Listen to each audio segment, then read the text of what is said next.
Salah satu amalan yang saya ingin, selain apa yang saya sampaikan, amalan ini mohon diberikan perhatian lebih banyak. Sederhana, mudah, tapi manfaatnya luar biasa. Amalan itu adalah bersalawat kepada Nabi Muhammad sallallahu alaihi wasallam.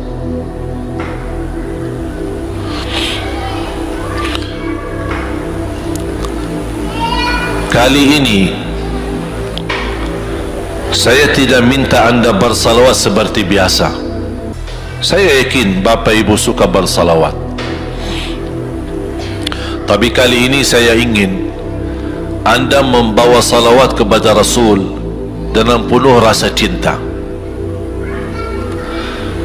Demi Allah jamaah sekalian, tidak ada di antara kita yang bisa dan mampu membalas kebaikan Nabi Muhammad untuk kita semua. Salawat kepada Nabi Muhammad, satu kali salawat kita dapat 10 kali rahmat. Ini baru satu kali, dapat 10 kali rahmat. Nabi Muhammad menjadi Nabi kebanggaan kita, rahmatan lil alamin, termulia akhlaknya. Yang paling mulia akhlaknya terhadap istrinya, itulah Nabi Muhammad sallallahu alaihi wasallam. Setiap malam saya suka minta maaf sama istri saya. Saya sampaikan, mohon maaf, saya belum mampu menjadi semulia akhlak Nabi Muhammad sallallahu alaihi wasallam. Yang termulia akhlaknya terhadap istrinya Nabi Muhammad. Makanya kata Rasulullah di hadis yang sahih,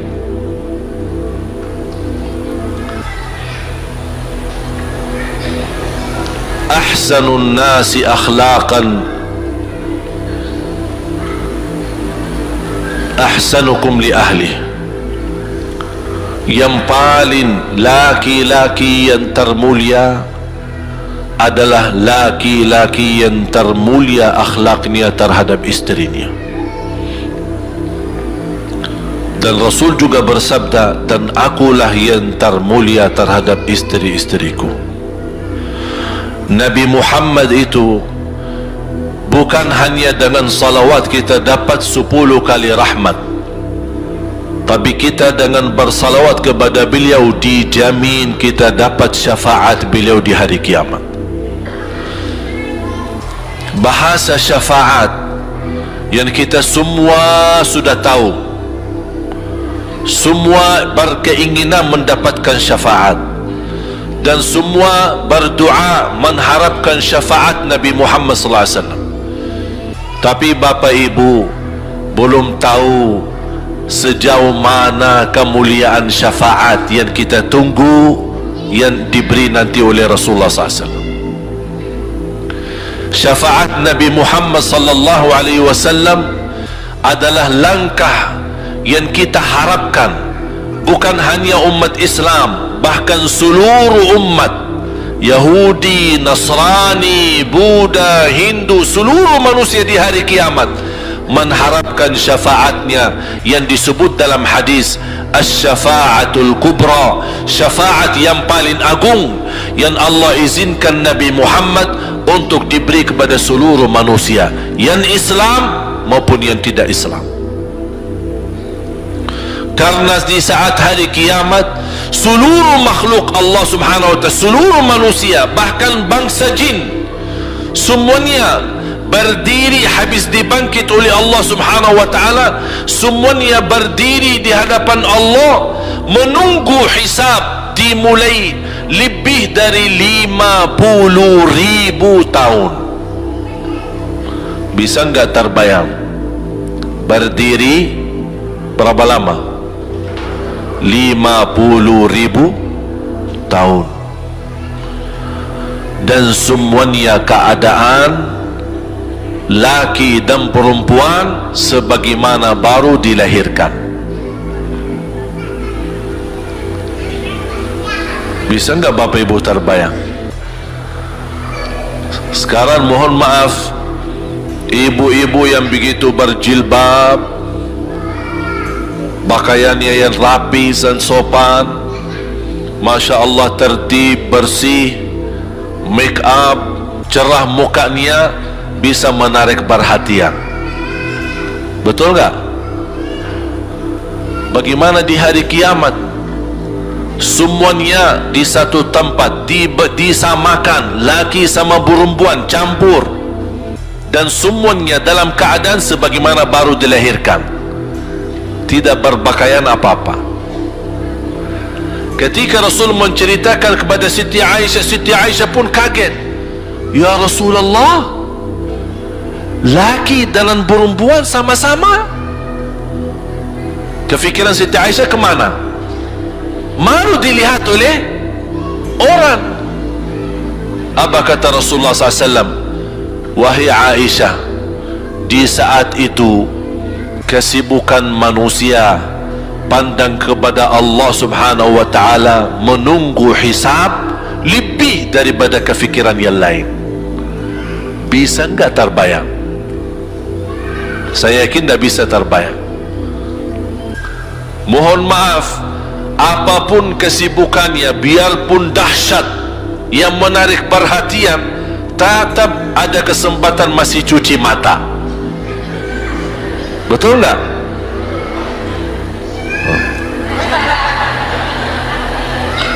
Tapi kalau di hari kiamat, beda keadaannya.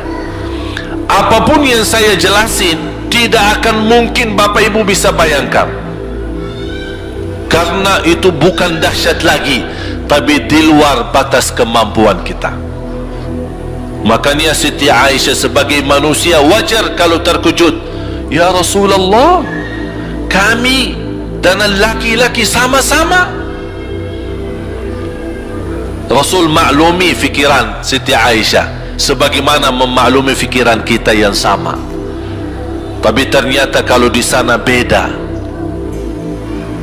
Makanya di saat itu belum lagi matahari didekatkan, disebut dalam hadis mil, 1 mil.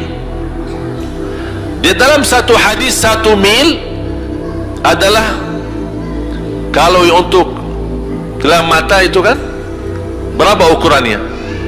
Berapa senti ya? Sangat kecil, betul? Kalau dalam bahasa Arab itu namanya mil. Berarti ukuran nanti di hari kiamat kita berdiri 50.000 tahun dan matahari ini dekat seperti ini. Di riwayat mil bukan yang itu maksud, tapi adalah ukuran perjalanan 1 mil. Kira-kira 1 mil cukup jauh? Sama, kurang lebih berapa kilo? 1,5 kilo? Ya, kurang lebih 1,5 kilo. Sekarang jutaan kilometer kita merasa panas. Sudah ada AC, sudah ada kipas, sudah ada ujang, sudah ada ini, tapi merasa begitu panasnya. Itu jutaan kilometer.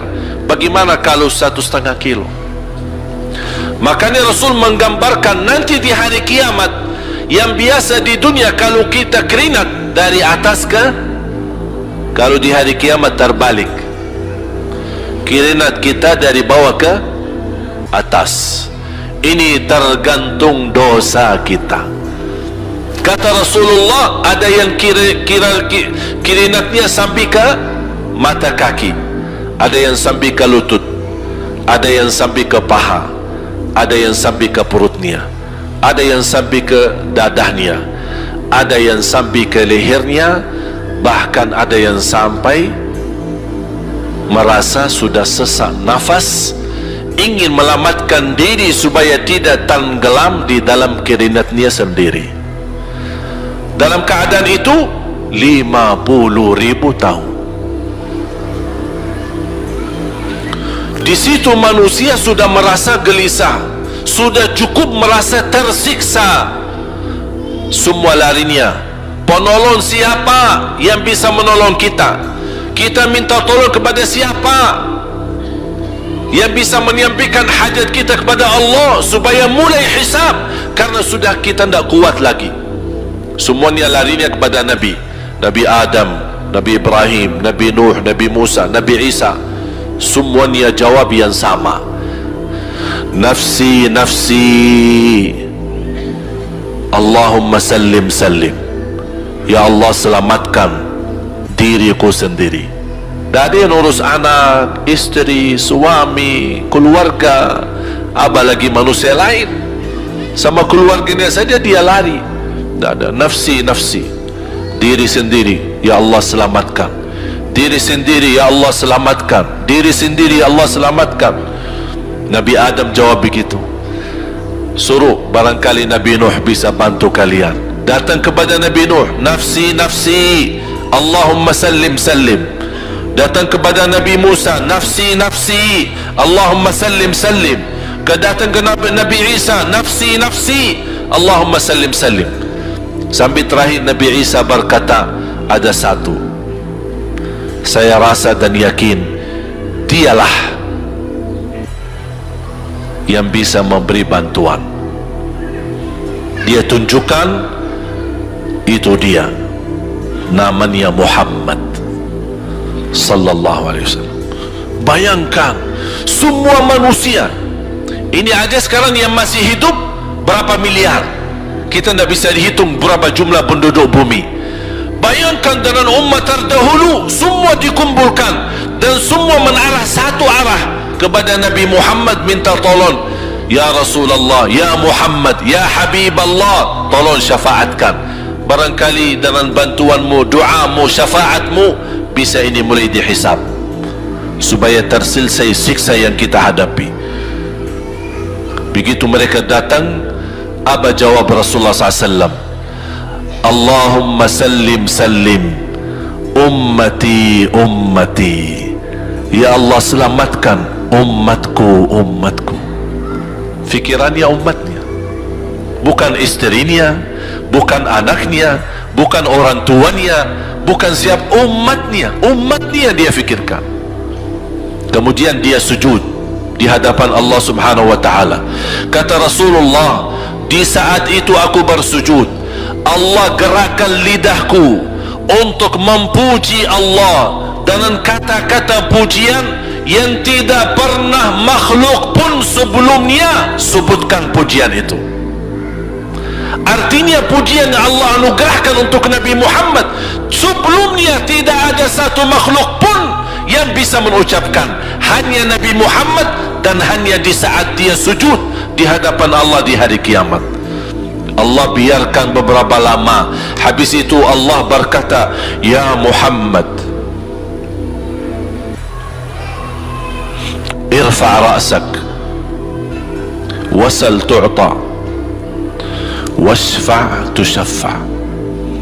Ya Muhammad, angkatlah kepalamu dan silahkan minta apapun, aku berikan. Silahkan beri syafaat kepada siapapun, aku terima syafaatmu. Langsung dia berkata, ya Allah, kasihan manusia, mohon segera dihisab. Baru mulai dihisab, turun kitab-kitab. Ada yang mengambil kitabnya dengan tangan yang kanan, itulah bahagia. Ada yang mengambil kitabnya dengan tangan kiri, dia berusaha sembunyikan tangan kirinya karena dia malu kalau kitabnya diterima dengan tangan kiri.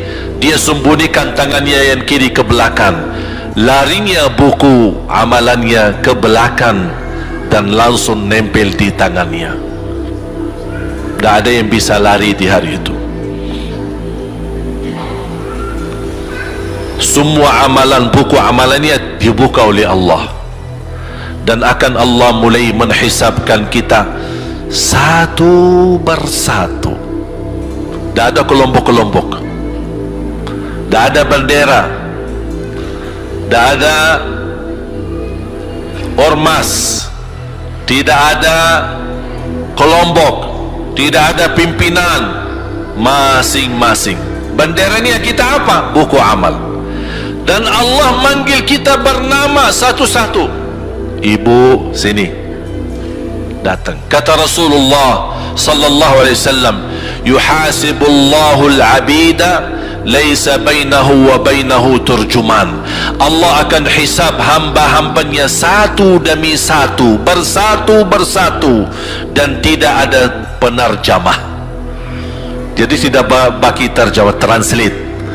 Ya Allah, saya tidak mengerti bahasa Arab, saya tidak mengerti bahasa, ya Allah, gimana ini, saya butuh translate atau benacara supaya bisa bantu saya lulus dari hukum. Tidak ada. Yang hakim Allah, keputusannya Allah, yang menentukan Allah, mahkamah yang dikuasai Allah, hamba di hadapan Allah, saksi semua, tangan saksi, mata saksi, lidah saksi, kaki saksi, buku amal saksi, malaikat saksi. Bagaimana kita mau lari? Ditanya oleh Allah, hei hambaku, ingat enggak di malam itu, di tempat itu, kamu berlakukan dosa itu? Seorang hamba yang masih memiliki iman, dia merasa dan ingat, dan dia merasa malu, dia tunduk kepalanya. Kata Allah, malu ya, malu, tunduk, ya malu ya Allah, malu, malu. Dan subhanallah, tanda rahmat Allah, ketika Allah bertanya dengan kita, tidak ada orang lain yang bisa lihat. Supaya apa? Supaya hisab kita di antara kita sama Allah tidak terbocor kepada orang lain, supaya tidak malu sama orang lain. Allahu Akbar. Habis kita sudah raku diri, ya Allah, saya ingat dan saya rasa salah dan saya malu. Apa kata Allah? Waktu itu kamu lakukan dosa itu, aku tutupi, aku tutupi, tidak ada yang tahu. Kita lakukan dosa ini udah sekian tahun, ada yang tahu nggak? Tidak ada yang tahu, karena kita lakukan di saat sembunyi. Kata Allah, di saat itu kamu lakukan dan kamu tahu itu dosa, tapi aku tutupi supaya kamu jangan menjadi malu di depan keluarga atau di depan sahabat. Aku tutupi. Dan aku sekarang sudah menutupi dosamu di dunia, dan sekarang aku hapuskan dan ampuni dosamu di akhirat. Allahu Akbar. Disitulah terasa anugerah ampunan Allah yang maha kuasa. Dan Allah di saat itu mampu menghukum kita. Dan kalau Allah menghukum kita, Allah tidak pernah menzalimi kita. Justru itu keadilan Allah. Tapi Allah tidak memperlakukan keadilannya, justru yang mendahulukan ampunan dan kasih sayangnya. Habis selesai hisab, harus semua tanpa kecuali liwati neraka Jahannam di atas sirat. Sirat yang panjang, yang kejam seperti pedang, yang tipis sampai tidak bisa dilihat oleh mata. Katanya tipisnya seperti, subhanallah, imam bisa jalan di atas rambutnya. Kejam lagi, masuk di atas serat, terus jalan. Di saat itu ada doa yang ia melamatkan kita sampai menuju surga. Nabi Muhammad sallallahu alaihi wasallam, dia sudah duluan Kalau Sayyidina Abu Bakar perjalanan di atas sirat disebutkan 100 tahun, tapi Sayyidina Abu Bakar satu langkah di atas sirat, langkah kedua di depan pintu surga. Dahsyat. Ini Sayyidina Abu Bakar seperti itu. Bagaimana Rasul?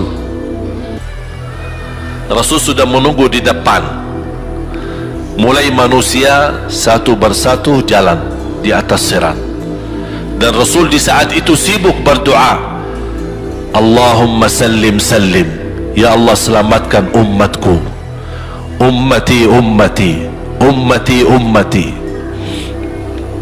sampai mereka terselesai. Sampai di situ saja. Sebelum masuk surga ada berita gembira untuk umatnya Nabi Muhammad sallallahu alaihi wasallam. Tidak boleh ada yang masuk surga, harus berjumpa dengan beliau dulu, pertama muka, dan disediain minum yang disebut air Al-Kautsar, dan di situ banyak gelas. Tinggal kita ambil gelas dan minum. Begitu kita mau ambil gelas dan minum, datang Rasul, jangan kamu minum langsung dari tanganku sendiri. Barang siapa yang minum dari tanganku tidak akan haus selama-lamanya. Allahu Akbar. Di situ terasa kemuliaan. Begitu kebahagiaan kita bertemu dengan Nabi Muhammad dan bisa langsung minum dari tangan Nabi Muhammad sallallahu alaihi wasallam. Bukan hanya begitu saja, bahkan Nabi Muhammad memegang tangan kita, mengajak kita masuk 8 pintu surga. Ada 8 pintu. Rasul bersabda, satu pintu luasnya seperti antara langit dan bumi. Satu pintu antara langit dan bumi luasnya. Dan kata Rasulullah, di saat itu akan manusia gesa-gesaan untuk masuk surga. Itu tanda apa? Banyak yang akan masuk. Mudah-mudahan kita terhitung dari yang banyak. Begitu ahli surga masuk, kira-kira Rasul berhenti? Ahli surga sudah masuk, sudah aman? Tidak. Rasul balik lagi, keluar dan menuju dari langkah sirat yang pertama, melihat ada enggak ternyata ada di antara umatnya yang tersisa, yang dosanya terlalu banyak, gesa-gesaan di jalan, merangkak di jalan sampai jatuh di dalam neraka. Rasul mana mereka? Masuk ke neraka. Kata Allah subhanahu wa ta'ala, melihat keadaan Nabi Muhammad SAW, apa yang dibutuhkan lagi? Kata Rasul, ya Allah, saya tidak akan puas masuk surga sampai hamba-hambamu yang ada di neraka, umatku, diselamatkan. Allah subhanahu wa ta'ala mengizinkan Nabi Muhammad keluarkan dari neraka. Dia keluarkan. Sudah cukup ya Nabi Muhammad? Tidak cukup ya Allah, masih ada lagi. Diambil lagi, dikeluarkan, diambil lagi, dikeluarkan. Artinya dari umat Nabi Muhammad yang masih banyak dosanya, yang masih banyak kelewatannya sama Rasulullah, yang tidak pantas memberi kemuliaan kepada Rasulullah SAW, dapat pula syafaatnya Nabi Muhammad. Yang tidak pernah memberi tanda sayang dan cinta kepada Rasul, dapat rasa sayang dan cinta Nabi Muhammad SAW. Sampai kata malaikat Jibril, demi Allah saya melihat Nabi Muhammad mengambil manusia dari neraka Jahannam, diselamatkan dari siksa dan membawa mereka ke surga. Kata malaikat Jibril, sampai aku kira tidak ada lagi yang tersisa di neraka Jahannam, saking banyaknya yang dikeluarkan oleh Rasul. Itu syafaat Rasul sallallahu alaihi wasallam. Oleh karena itu jamaah sekalian, ini yang saya ceritakan. Saya mohon kalau anda lagi bersalawat, ingat itu semua. Nabi Muhammad bukan Nabi yang biasa. Nabi Muhammad adalah Nabi yang penolong kita nanti di hari kiamat. Seandainya kita masuk neraka Jahannam, masih ada harapan kita dapat syafaat Nabi Muhammad sallallahu.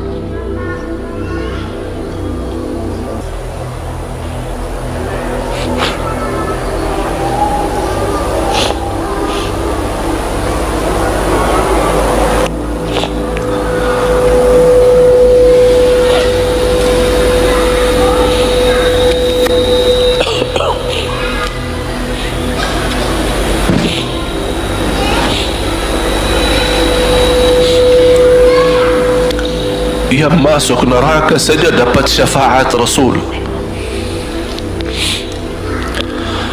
Jadi sejauh mana kita bisa mencintai beliau, sejauh mana kita minat mempelajari kehidupan beliau, sejauh mana kita mengenal sunnah-sunnah beliau.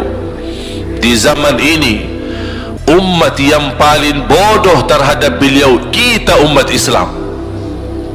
Kita umat Islam banyak hal yang tidak tahu tentang beliau, tidak tahu bagaimana perjuangan beliau, bagaimana doa beliau untuk kita, bagaimana kesedihan beliau kalau ada di antara kita yang kena musibah atau keburukan, apalagi masuk neraka. Siti Aisyah radhiyallahu anha,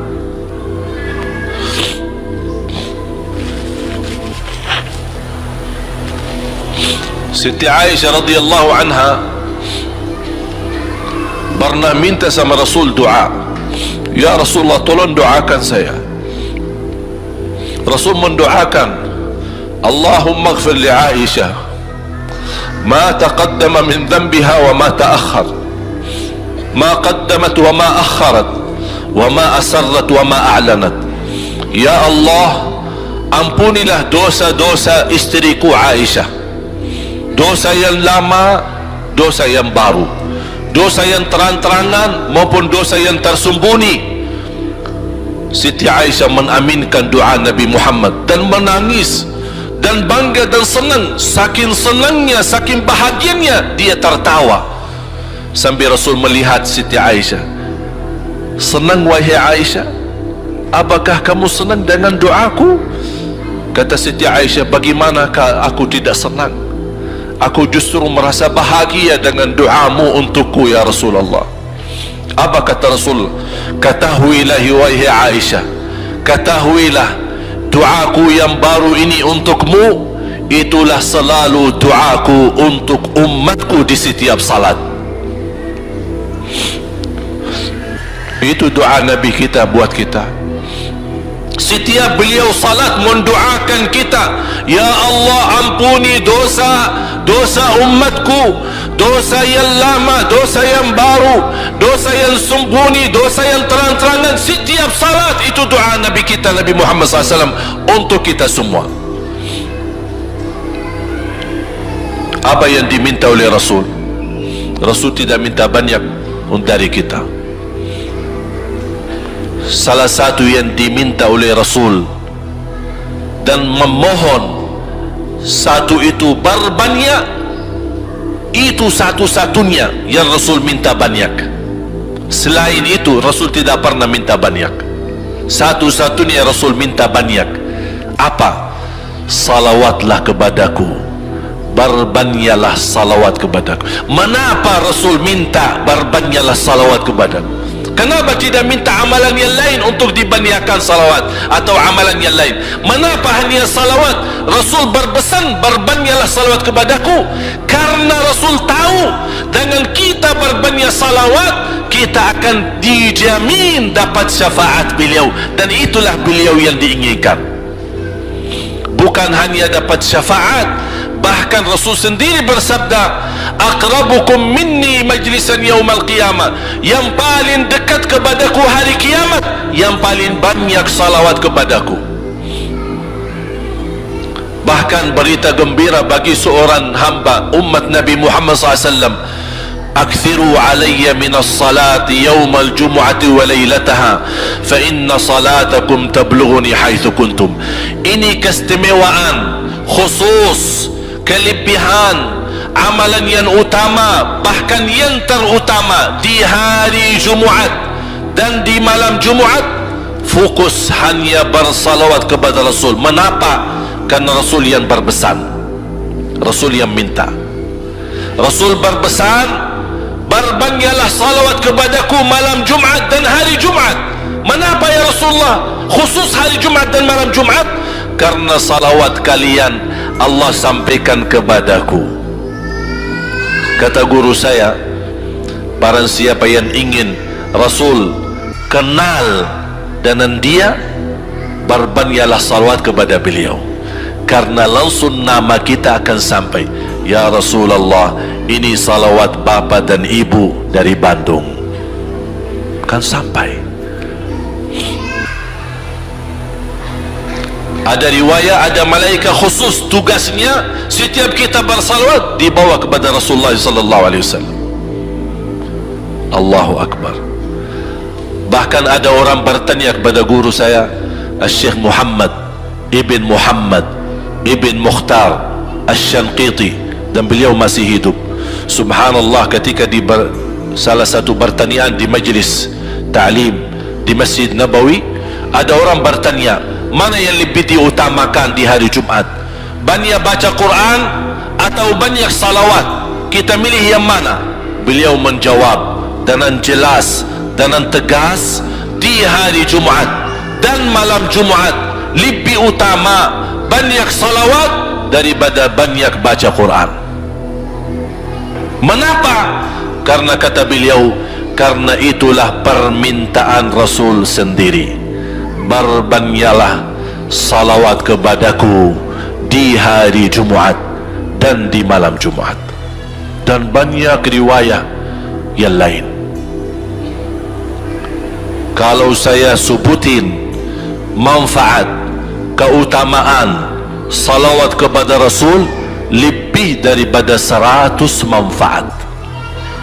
Menghilangkan kesusahan, memberi kemudahan lunasi hutang, menyembuh penyakit, menjamin ampunan dosa, mendapat 10 rahmat, mendapatkan syafaat Rasul, posisi kita semakin mulia.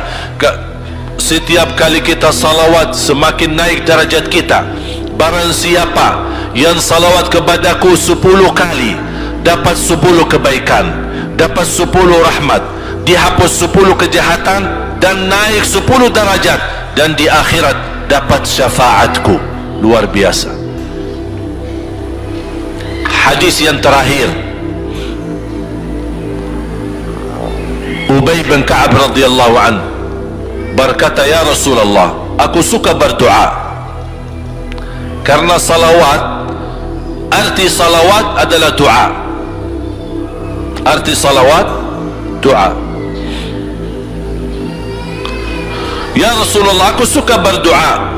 Berapa dari doaku saya jadikan untukmu? Artinya berapa persen ya? Kalau bahasa kita, berapa persen kira-kira? Kalau misal saya doa 10 menit, berapa menit untuk Rasul, dan yang sisanya buat aku? Contoh, aku kalau berdoa, ya Allah ampuni dosaku, ya Allah murahkan rezeki, sembuhkan penyakit, Allahumma salli ala Muhammad wa ala ali Muhammad. Berarti lebih banyak untuk diri kita, baru untuk Rasul. Sahabat itu ya Rasulullah bertanya, ya Rasulullah, berapa bagian dalam doaku saya jadikan untukmu? Apa kata Rasul? Kata Rasulullah SAW, ma syi'ta wa in zitta fahuwa khairul lak.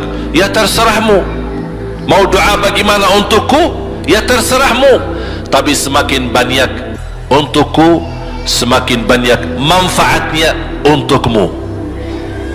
Apa kata sahabat? Ya Rasulullah, saya akan jadikan separuh doaku hanya salawat kepadamu. Artinya kalau saya doa 10 menit, 5 menit salawat dan 5 menit doa untuk diriku sendiri. Apa kata Rasulullah? Terserahmu, wa in zitta fahuwa khairul lak. Kalau kamu berani tambah, itu jauh lebih baik untukmu. Tahu menawar-menawar sama Rasulullah SAW, sampai di ujung hadis beliau berkata, ya Rasulullah, saya janji doaku semuanya untukmu. Artinya apa? Kalau dia angkat tangan berdoa, tidak satu pun minta buat dirinya. Bismillahirrahmanirrahim. Allahumma salli ala Muhammadin wa ala ali Muhammad. Allahumma salli ala Muhammadin wa ala ali Muhammad. Allahumma salli, sampai selesai. Tidak minta ampunan, tidak minta rezeki, tidak minta sehat, tidak minta keturunan, tidak minta apa-apa. Hanya fokus dengan salawat. Karena dengan salawat, apa yang kita niatkan terkabul.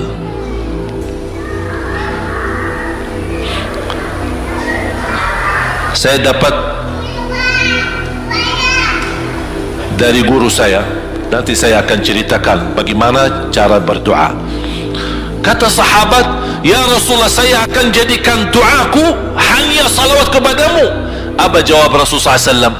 Idzan taf'al yukfa hammuk wa yughfaru dhanbuk wa tuqda hajatuk. Kalau kamu lakukan hanya doamu, hanya salawat kepadaku, akan dihilangkan segala kesusahan, diampuni segala dosa, dan dikabulkan segala hajat. Kata ulama, apa yang diharapkan oleh manusia? Hidup di dunia tambah susah dan hidup di akhirat tambah dosa. Betul? Itulah kita dapat dengan salawat kepada Nabi Muhammad SAW. Berdoa, ketika anda berdoa, contohnya seperti ini. Setiap anda berdoa, biasa mulai dalam bismillah dan memuji Allah Subhanahu wa ta'ala. Cukup satu kata memuji Allah dalam segala pujian, alhamdulillahi rabbil alamin. Segala puji bagi Allah. Ini mewakili semua pujian yang lain. Asmaul husna, segala sifat agung, segala kemuliaan diwakili oleh satu kata, alhamdulillahi rabbil alamin. Kata sederhana, kata tidak terlalu panjang, tapi maknanya sangat luas. Oleh karena itu boleh diulangi berkali-kali, alhamdulillahi rabbil alamin, alhamdulillah, sampai benar-benar merasa di hati. Karena ini ucapan mewakili segala pujian yang kita ingin sampaikan kepada Allah. Karena ada pujian yang kita ingat, ada pujian kata-kata yang kita tidak hafal, dan alhamdulillahi rabbil alamin mewakili segala pujian kepada Allah Subhanahu wa ta'ala. Kemudian bersalawat, Allahumma salli ala Muhammadin wa ala ali Muhammad kama sallaita ala Ibrahim wa ala ali Ibrahim innaka Hamidum Majid. Silakan doa, ya Allah, ampunilah dosaku. Allahumma salli ala Muhammadin wa ala ali Muhammad. Ya Allah, sembuhkan penyakitku. Allahumma salli ala Muhammadin wa ala ali Muhammad. Ya Allah, berikan kepada aku anak yang salih salihah. Allahumma salli ala Muhammadin wa ala ali Muhammad. Jadi setiap langkah doa diawali dan diakhiri salawat. Faham? Subhanallah, wallahi dahsyat. Saya tidak bisa cerita apa lagi. Mau cerita apa lagi? Wallahi dahsyat. Saya tidak pernah istiqamah menamalkan doa seperti ini. Alhamdulillah, selalu terkabul. Bahkan nyata Allah kasih, udah selesai. Wallahi jamaah sekalian, salawat kepada Nabi Muhammad bukan budaya, bukan kebiasaan, tapi amalan yang sangat manfaat buat keselamatan kita, kebahagiaan kita di dunia maupun di akhirat. Bahkan keselamatan buat anak kita, salawat kepada Nabi Muhammad SAW. Terakhir sekali lagi, ketika anda bersalawat, apa yang saya cerita tadi tolong dihadirkan dalam fikiran. Siapa Nabi Muhammad itu? Nabi Muhammad penolong kita di hari kiamat. Nabi Muhammad yang membawa syafaat untuk kita. Nabi Muhammad yang menunggu kita di surga. Nabi Muhammad yang membela kita di saat kita berdiri di hadapan Allah. Nabi Muhammad yang akan membantu mendoakan kita saat jalan di atas sirat. Nabi Muhammad yang mendampingi kita nanti ketika kita minum dari air Al-Kautsar. Nabi Muhammad yang menemani kita masuk ke dalam surga.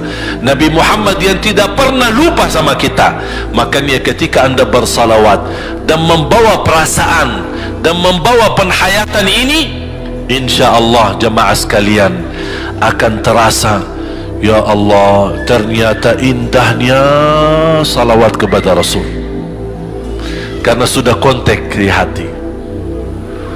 Apalagi kalau anda begitu salawat dan salam, Rasul jawab kita, Waalaikumsalam ibu. Tapi cuma kita tidak dengar. Dia dengar salawat kita, dia dengar salam kita, tapi kita tidak mendengar jawab beliau. Allahu Akbar. Wallahi kalau bisa kita rasakan, wallahi ibu bapa akan sendiri menangis tanpa merasa. Sendiri, kok tiba-tiba nangis, kok tiba-tiba kok tidak bisa tahan diri. Karena Nabi Muhammad itulah yang semestinya sudah menguasai hati kita, sudah ada di hati kita, sudah mempenuhi rasa cinta di dalam hati kita. Makanya kata Rasulullah, tidak sempurna iman seorang sampai dia mencintaiku lebih dari ibunya, lebih dari bapaknya, lebih dari anaknya, lebih dari hartanya, bahkan lebih dari dirinya sendiri. Baru sempurna imannya. Bagaimana kita bisa mencapai kesempurnaan iman seperti ini? InsyaAllah dengan bersalawat, dengan membawa perasaan, membawa kehadiran cerita-cerita yang sama-sama kita belajari, baru akan terasa di dalam hati. Posisi Nabi Muhammad akan semakin besar, semakin mulia di hati kita. InsyaAllah semakin mulia di hati kita, InsyaAllah akan semakin semangat beribadah, semakin semangat mendekati, semakin semangat mempelajari, dan semakin insyaAllah menjadi baik di mata Allah dan insyaAllah baik di mata manusia. Amin.